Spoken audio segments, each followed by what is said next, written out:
CAA খুবই খুশির খবর। আপনারা দেখতে পাচ্ছেন একের পর এক নাগরিকত্ব কিন্তু পেয়ে যাচ্ছে এই সিএএ এর মাধ্যমে, অর্থাৎ সিটিজেনশিপ অ্যামেন্ডমেন্ট অ্যাক্টের মাধ্যমে। এই যে নদিয়ার বাসিন্দা মণ্ডল পরিবার, তারা কিন্তু সিটিজেনশিপ সার্টিফিকেট পেয়ে গেল। দেখতে পাচ্ছেন নদিয়ায় নাগরিকত্ব সার্টিফিকেট পেল। আমরা সকলেই জানি এই সিএ এর মাধ্যমে দিল্লিতে কিন্তু সর্বপ্রথম এই সিটিজেনশিপ সার্টিফিকেট বা নাগরিকত্বের যে সার্টিফিকেট সেটা কিন্তু পেয়েছিল। এবার একের পর এক প্রত্যেক স্টেটেই কিন্তু শুরু হয়েছে নাগরিকত্ব সার্টিফিকেট দেওয়া। যখনই এই রেজাল্ট কমপ্লিট হয়ে যাবে তখনই কিন্তু দেখবেন এই নাগরিকত্ব দেওয়ার যে প্রক্রিয়া সেটা কিন্তু দ্রুত দেওয়া হবে, এটা এমনটাই কিন্তু এই নিউজ পোর্টালে জানানো হচ্ছে। তো আমি আপনাদের দেখাবো কিভাবে এই নাগরিকত্ব পেল নদিয়ার বাসিন্দা, বা যারা আবেদন করে রিজেকশন পেয়েছে, কেন এই ব্যক্তি আবেদন করে অ্যাপ্রুভাল পেয়েছে, আপনাদের কিভাবে আবেদন করতে হবে, যারা এখনও সিএতে আবেদন করেননি তারা কিভাবে আবেদন করতে পারেন, এই যে যাবতীয় কোশ্চেন, সমস্ত কোশ্চেনের উত্তর কিন্তু আজকে আমরা এই ভিডিওর মাধ্যমে দেখে নেব। তো চলুন বেশি দেরি না করে ভিডিওটা শুরু করা যাক। ভিডিওটা শুরু করার প্রথমে আপনাদের যে কাজটা করতে হবে, এই যে দেখুন এখানে একটা লাইক বাটন রয়েছে, এখানে ক্লিক করে ভিডিওটাকে লাইক করতে হবে। আর সাথে দেখুন এখানে সাবস্ক্রাইব বাটন রয়েছে, এখানে ক্লিক করার পরে নোটিফিকেশন বেল আইকনটা আসবে, এখানে ক্লিক করে আপনারা অল নোটিফিকেশন বেল আইকন যেটা রয়েছে সেটাকে অন করে দেবেন। তাতে করে কি হবে, যখনই আমি কোনো নতুন ভিডিও আপলোড করবো সেটা নোটিফিকেশন আপনার কাছে পৌঁছে যাবে। আর যারা আগে থেকে সাবস্ক্রাইব করে রেখেছেন তাদেরকে অসংখ্য ধন্যবাদ। আপনারা দেখতে পাচ্ছেন নদিয়ার বাসিন্দা বিকাশ মণ্ডল, তিনি কিন্তু ভারতীয় নাগরিকত্ব সার্টিফিকেট পেয়ে ছবি তুলে নিউজ পোর্টালের মাধ্যমে ভাইরাল হয়েছে। দেখুন নিউজ পোর্টালে কি বলা হয়েছে, যে অবশেষে দীর্ঘ প্রতীক্ষার অবসান, সিএএ অর্থাৎ নাগরিকত্ব সংশোধনী আইন অনুযায়ী নদিয়া জেলার আসারনগরের বাসিন্দা বিকাশ মণ্ডল পেলেন ভারতীয় নাগরিকত্ব। বিকাশ মণ্ডল 2012 সালে বাংলাদেশের ঝিনাইদহ থেকে কিন্তু পুরো পরিবার সহ নিয়ে আসারনগরে চলে আসেন। সিএ পাস হওয়ার পর থেকেই তিনি নাগরিকত্বের আবেদন করার জন্য অধীর আগ্রহে অপেক্ষা করছিলেন এবং গত 17 মে অনলাইনে আবেদন করেন বিকাশ মণ্ডল। তারপরে 27 মে তাকে কৃষ্ণনগর পোস্টাল যে অফিস রয়েছে, সুপারিন যে অফিস, সেখানে কিন্তু ডাকা হয়েছিল ভেরিফিকেশনের জন্য এবং সকল নথি জমা দেওয়ার পর আজ বৃহস্পতিবার, অর্থাৎ গত বৃহস্পতিবার কিন্তু তিনি ভারতীয় নাগরিকত্বের যে শংসাপত্র সেটা কিন্তু পেয়েছেন।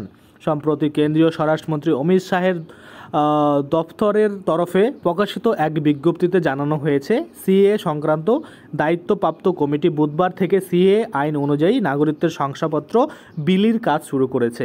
উল্লেখযোগ্য যে লোকসভা ভোটের চতুর্থ দফার পর গত 15 মে প্রথমবার কিন্তু 300 জন সিএ আবেদনকারীকে শংসাপত্র দেওয়া হয়েছিল।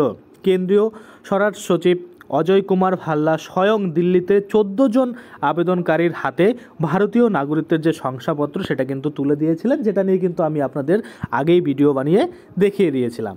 সিএ অনুযায়ী নাগরিকত্ব প্রদানের কাজ পুনরায় শুরু হওয়ার ফলে হরিয়ানা, উত্তরাখণ্ডের পাশাপাশি পশ্চিমবঙ্গের আবেদনকারীরাও তাদের কিন্তু নাগরিকত্বের যে শংসাপত্র সেটা কিন্তু পেতে শুরু করেছেন। তবে এখনও এই আইন নাগরিকত্ব পাওয়ার আবেদন নিয়ে বিভ্রান্তি রয়েছে, ফলে অনেকেই আবেদন করেননি। বিকাশ মণ্ডলের এই নাগরিকত্ব প্রাপ্তি তার পরিবার ও স্থানীয় বাসিন্দাদের মধ্যে আনন্দের কিন্তু ঢেউ তুলে দিয়েছে।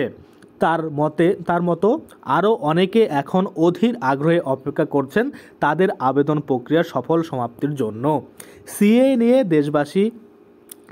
নিয়ে দেশব্যাপী বিভিন্ন মতবিরোধ ও বিতর্ক থাকা সত্ত্বেও এই আইন অনুযায়ী যে সমস্ত মানুষ ভারতীয় নাগরিকত্ব পাচ্ছেন তাদের মধ্যে বিশেষ করে সীমান্তবর্তী রাজ্যগুলির বাসিন্দাদের মধ্যে কিছুটা হলেও কিন্তু স্বস্তির নিঃশ্বাস ফিরেছে। এবং আমরা যদি দেখি এই যে সিএ রয়েছে, এই সিএর মাধ্যমে আবেদন প্রক্রিয়া শুরু হয়েছে এবং এই সিএর মাধ্যমে কিন্তু এই নাগরিকত্ব পেয়ে চলেছে। তো আশা করি আপনারা বুঝতে পারছেন, প্রতিনিয়ত কিন্তু আমি সিএ নিয়ে আপনাদের জন্য আপডেট আনতে থাকি, যে কোথায় কবে কে কিন্তু নাগরিকত্ব পাচ্ছে বা কিভাবে পাচ্ছে, বা কারা সিএতে আবেদন করবে, কারা সিএতে আবেদন করবে না, এই যে যাবতীয় তথ্য এইসব নিয়ে কিন্তু আমার অলরেডি ভিডিও রয়েছে। তো আপনারা চাইলে আগের ভিডিওগুলো দেখে, যারা এখনও বুঝতে পারছেন না যে আপনাদের সিএতে আবেদন করতে হবে কিনা, বা আপনাদের কোনো ডকুমেন্টস নেই তাহলে কিভাবে আবেদন করবেন, বা আপনার আরও অন্যান্য প্রবলেম রয়েছে, সমস্ত প্রবলেম সলিউশনের কিন্তু ভিডিও আমি অলরেডি বানিয়ে রেখেছি। আপনারা সেই ভিডিওগুলো দেখে আপনাদের যে সিএ আইন রয়েছে বা সিএ যে আবেদন রয়েছে সেটা কিন্তু সম্পূর্ণ করতে পারবেন। আশা করি আপনারা বুঝতে পারছেন। আজকের জন্য ভিডিওটা এখানেই শেষ করব। যদি ভিডিওটা ভালো লাগে অবশ্যই একটা লাইক করে দেবেন। যদি আমার চ্যানেলে প্রথমবার ভিজিট করে থাকেন, নিচে একটা রেড কালার সাবস্ক্রাইব বাটন দেখবেন, ওখানে ক্লিক করে সাবস্ক্রাইব করতে পারেন। আর সাথে যে বেল আইকনটা আসবে ওখানে ক্লিক করে বেল আইকনটাকে এনেবল করে দেবেন। তাতে করে কী হবে, যখনই আমি এই ধরনের কোনো ভিডিও বানাবো সেটার যে নোটিফিকেশন সেটা কিন্তু আমার কাছে পৌঁছে যাবে। ধন্যবাদ।